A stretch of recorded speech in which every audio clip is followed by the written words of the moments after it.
10 years ago, video game collector Jay Bartlett hit the road in search of a dream. It was a hunt for a complete set of original NES Nintendo games in only 30 days with no online purchases. In the end, he fell short, but he came back a changed person. Now he has a new mission: to help combat Alzheimer's. He's going on what some say is another impossible journey, this time to collect a complete set of N64 games in 14 days with no online purchases. The outcome could literally help millions of people with Alzheimer's and help save their past as they know it from fading away into oblivion. Can he do it? How far will he go? What unexpected obstacles will spring up, and what allies will he make along the way? Welcome to Nintendo 64 Quest.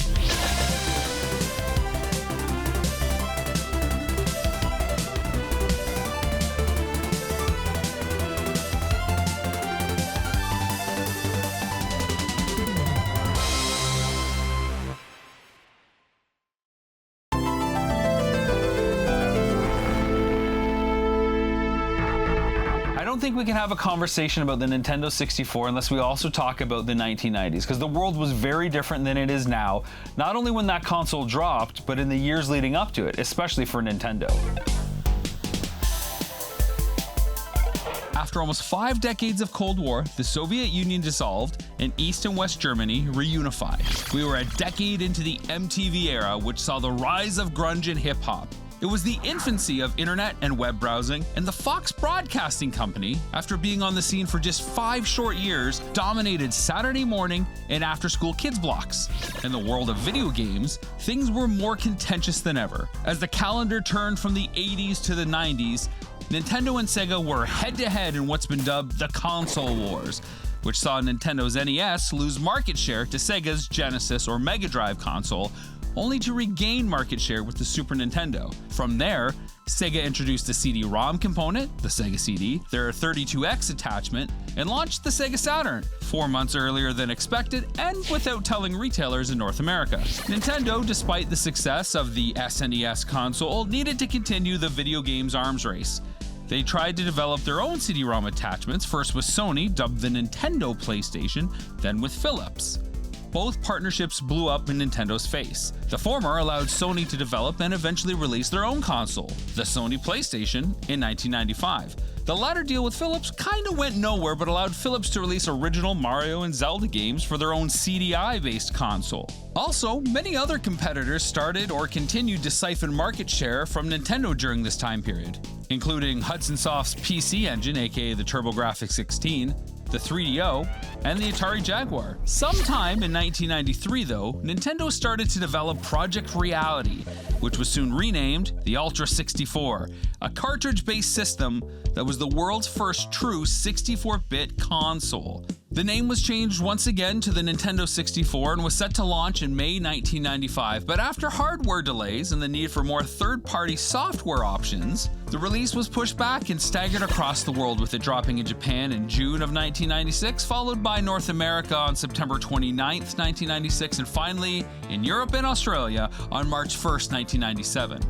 I remember the launch of the Nintendo 64 like it happened last week. I stood in line to get my little brother one for Christmas, literally stood up all night with the money, and I managed to get him one on day one, and oh my God, let me tell you, you cannot buy that kind of memory. It was amazing. All I just remember Christmas, you know, similar to like the Mario kit when they just opened up the wrapping paper and just seeing it in its glory.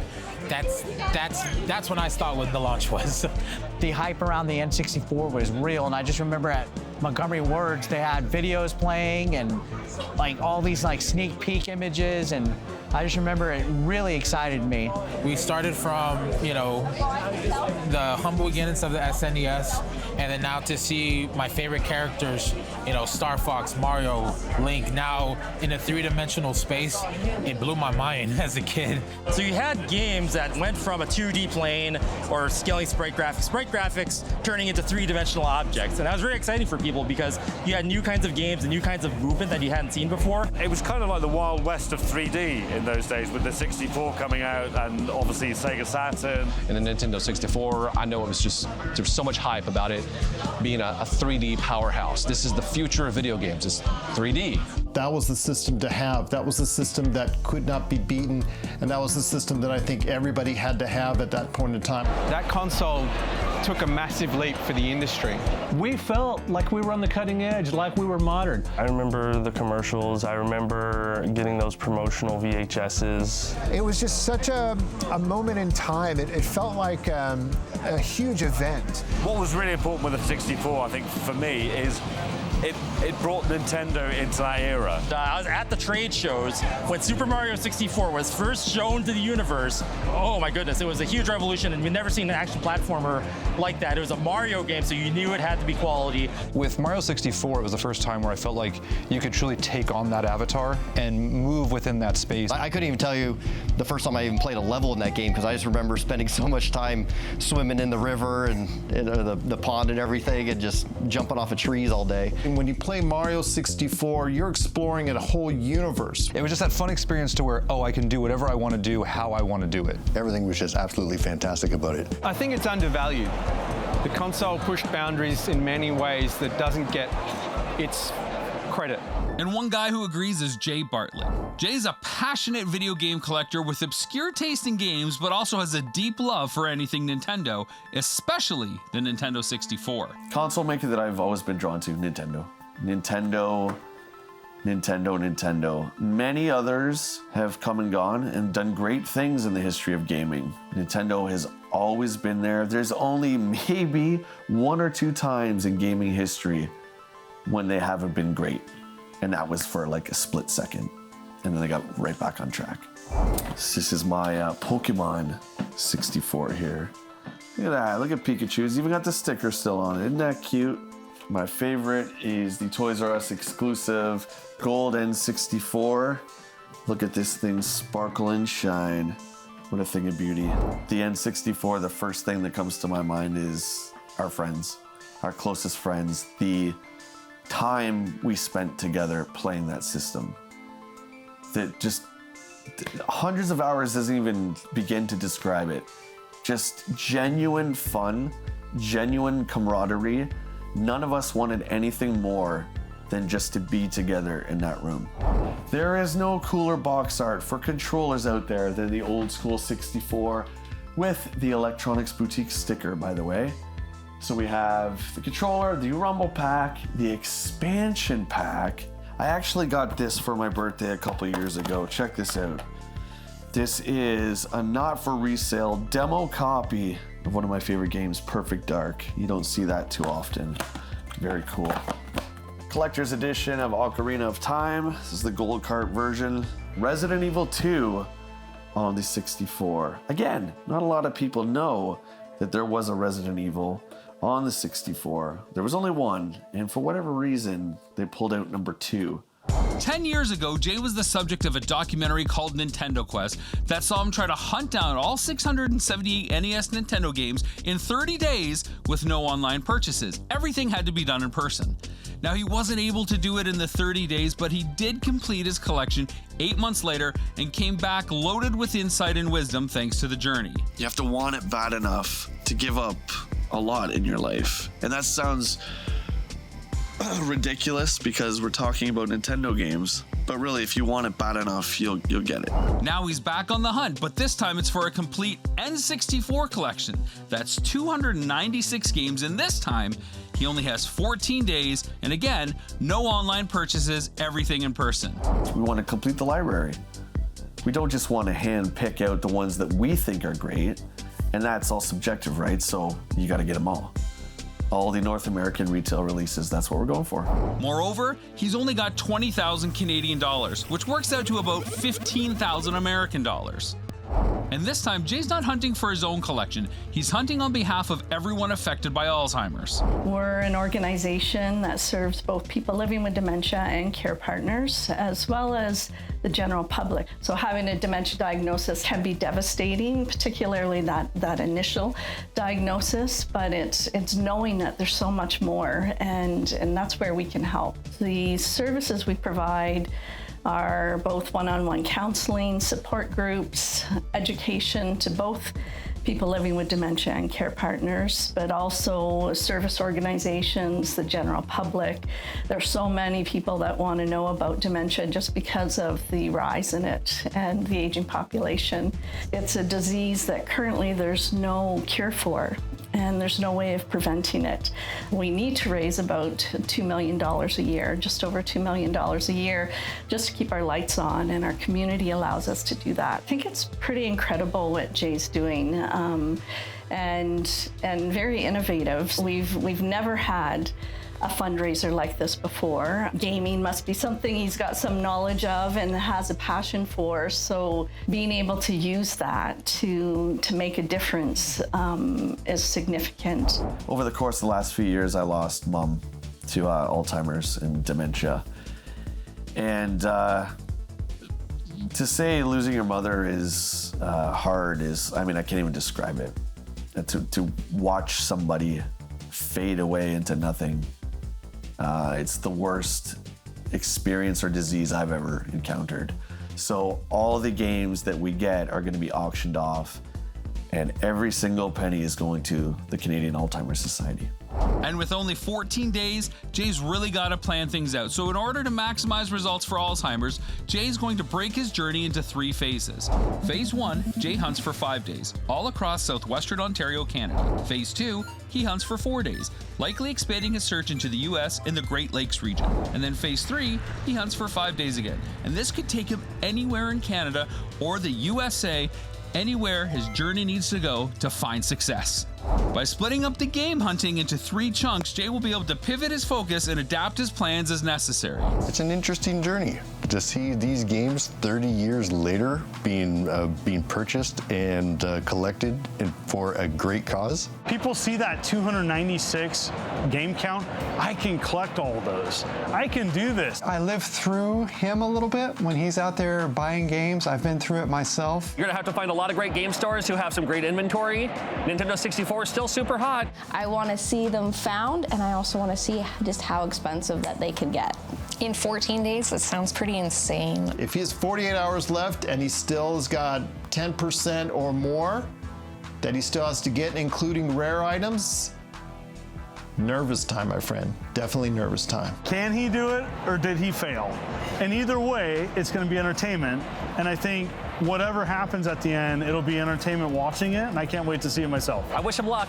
That's all I can say, man. We're gonna hit the road, we're gonna hit as many stores as we can, get all the games, and raffle them off for the Alzheimer's Society. What's not to love?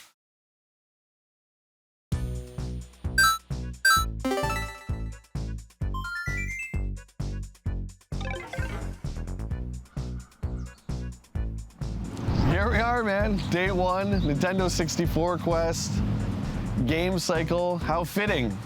Literally down to the last 10 minutes of Nintendo Quest. This was our last stop. Fitting that we're starting here.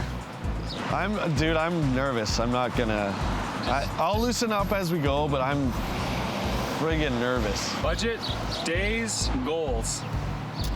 The budget is $20,000. The goal is 296 North American Nintendo 64 tapes. And we have 14 days. So a lot more pressure on yours truly here. I always get made fun of with the plan. The plan is to buy the games. I don't know what to tell you. We're gonna go in there, we're gonna see what they have. We're gonna try and get the best deals. Yeah, I don't have a plan this time. We're just going in completely naked. GameCycle's always been great to us. They cut us a ton of deals in Nintendo Quest, so it was really important to me that we started the journey here. Where are you guys? We're way over here. Oh, we switched it up a bit. John, what's up, buddy? Not much. How you doing, man? A little nervous. How you doing? No, it's okay. Good to see you, brother. Good to see you too, man. How you doing? Cameron, that's right, yeah. As good as ever. GameCycle is located in our hometown of London, Ontario, and is a fairly large store that not only has a lot of retro and current game offerings, but also has a healthy DVD section. I would say N64 nudges out GameCube a little bit for us as the most popular Nintendo console. I think it's got to be nostalgia. It takes you right back to your childhood. You get together with 4 buddies, you play GoldenEye split screen. Nothing beat that on a Friday night. So how's it going so far? This is the beginning. It's the beginning. Yeah, I gotta come see you. This is our favorite store, hometown, so.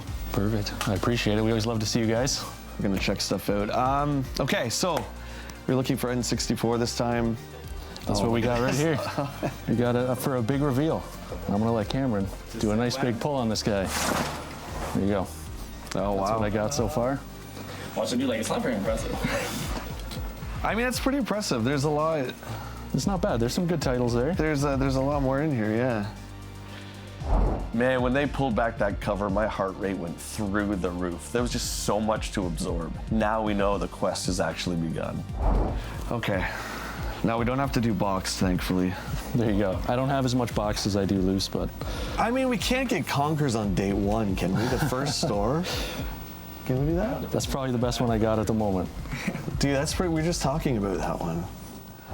Considered one of the best games on the N64, Conker's Bad Fur Day bulks the usual Nintendo family-friendly flavor in exchange for crude humor that was targeted at college kids. Receiving an M rating, Conker's Bad Fur Day is a puzzle game that sees the titular character trying to get home after a night of binge drinking. It received great reviews and even sported a fun multiplayer mode too. Produced by Rare late in the N64 run, this one is highly collectible and fairly pricey. Interestingly, it's actually the sequel to a very family-friendly Game Boy Color game called Conker's Pocket Tales.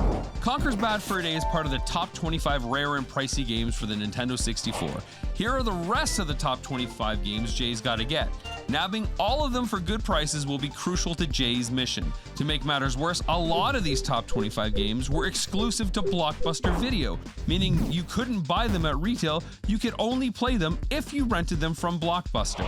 Of course, years later, a lot of these exclusive Blockbuster games have found their way into many retro game stores. As a result, Jay is going to hunt them down as part of his quest as well.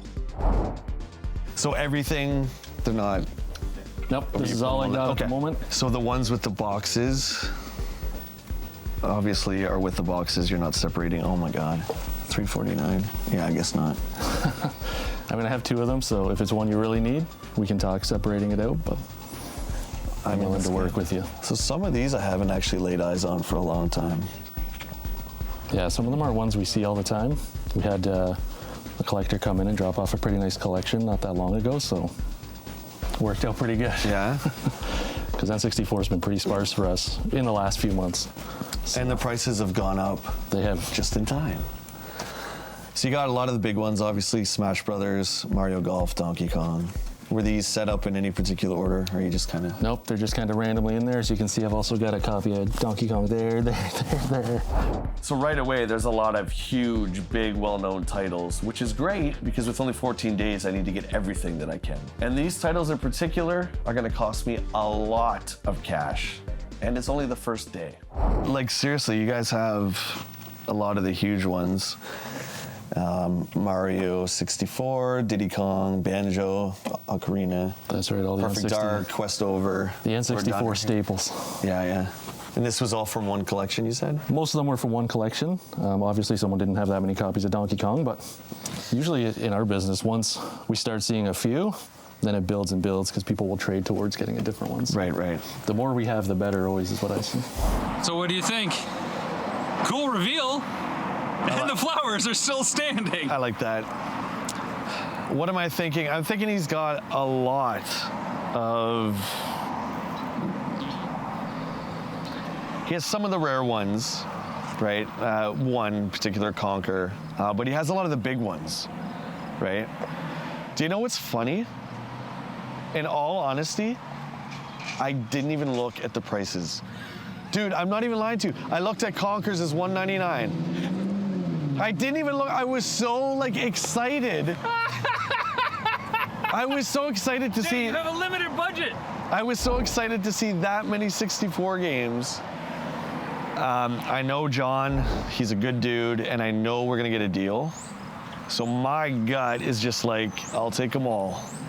But does that make for... The quest is gonna come down to what's in each store, right? You're gonna get, when we did this last time, it wasn't just the big titles. Well, what do you think? Do you think I should? What do you think? like, look, we are two different collectors. And when we're trying to go after something, we are two different people. I'm the idiot that will go buy anything as soon as I see it because I value the opportunity most. And then I figure it out from there. Okay. But at the same time, there's going to be Donkey Kong 64 everywhere. Is the deal he's going to give you on Donkey Kong 64 going to be better than trying to get it bundled in somewhere else? I can almost guarantee you. Okay, hang on. Day one, store one, and I'm already boasting these things. I'll just say it, because hey, it's what I do. We won't get any better deal than John. No, you won't. Like, for real. So if I don't, like, I would just go in there and buy everything. Okay. Like, I think, and plus it's gonna be cool just to be like, whoosh, I'll take the lot, take it all. I think if anybody's playing the home game, they'd probably do the same thing.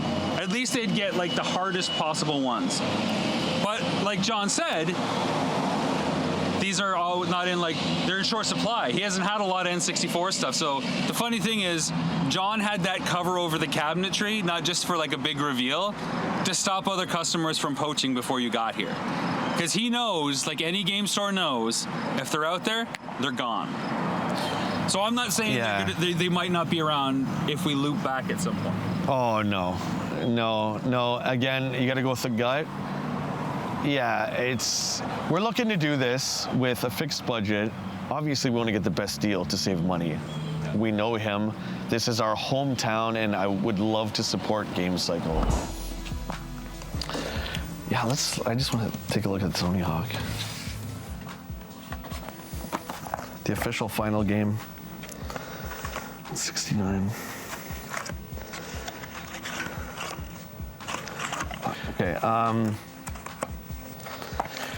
so I can't tell you how awesome this is. I really appreciate it, dude. I appreciate you coming in. I want to take as many of them as I can. Absolutely. I want to just let me know what to pull out, and I'll obviously help you guys out. You guys are the best, right? And we're in our hometown on day one, and I think it's really good. It feels right. Absolutely. The loose ones, one of everything. I'll start pulling them out. And then I need if you want to do a soft number count first before you start pulling, that's be okay. easy for you. Or I want to pull them out anyway. I'll set them all up on the counter. Sure, yeah. If you want to do that, and then you pull out the ones you want.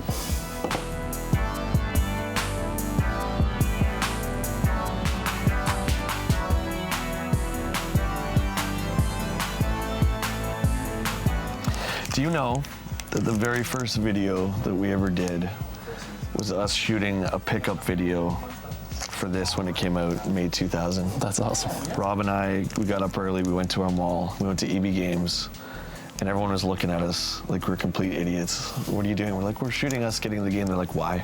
That's awesome. You're the OGs. Yeah, there you started the craze. Okay, I'll do a double check after, but do we pull this one out? I've got them all back here. Okay, so all these. Just take your time. For sure. Again, keep in mind, this is going for the Alzheimer Society. This is not for my personal collection. Absolutely. Although that would be incredible, but... Always been good to us. We'll be good to you. All right, buddy. Maybe even... I'm guessing you can't pull apart Tony Hawk. I normally don't. For you, I will. Number 3. Last one. There you go. So you're gonna get all these games potentially. Well, we're talking. That's right. We're having a dialogue here, well, so we'll come to a deal. Okay, I'll leave you, man. I'm gonna walk around. Okay. All right. How's that feel to actually get them all pulled to the side?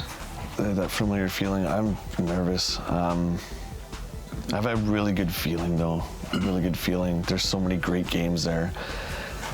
But we have 3 more stores. Potentially. It's not an unlimited. There's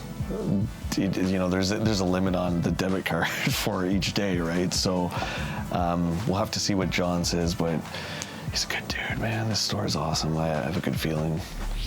On the next episode of Nintendo 64 Quest, Jay checks out other games at GameCycle and comes face to face with a rare NES prototype that he might add for trade fodder. Then, once things wrap up, he's on his way to Sarnia to check out Total Play.